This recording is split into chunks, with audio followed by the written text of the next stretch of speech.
Hello, আসসালামু আলাইকুম। আজকের ভিডিওতে আলোচনা করব জাপানের টিআইটিপি ভিসা এবং এসএসডব্লিউ ভিসার মেডিকেল চেকআপ নিয়ে। মেডিকেল চেকআপে সাধারণত কি কি চেকআপ করা হয় সেই বিষয়টা জানা যাক এবার। প্রথমত আপনার রক্ত পরীক্ষা। আপনার রক্তে হেপাটাইটিস বি, এইচআইভি ভাইরাস থেকে শুরু করে ডায়াবেটিস জাতীয় কোনো ধরনের রোগ আছে কিনা সেটাই রক্ত পরীক্ষার মাধ্যমে নির্ণীত হয়। এরপর হচ্ছে আপনার বুকের এক্স-রে। আপনার বুকের এক্স-রে অ্যাকচুয়ালি টিউবারকুলোসিস নামক টিউবারকিউলোসিস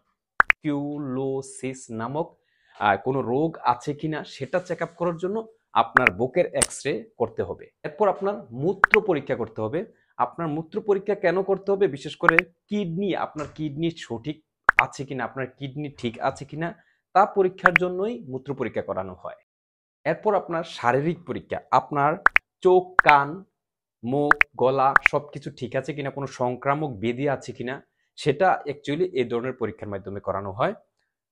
হার্ট পরীক্ষা বা ইসিজি এটা অনেক ক্ষেত্রে প্রয়োজন হতে পারে, আবার অনেক ক্ষেত্রে প্রয়োজন নাও হতে পারে।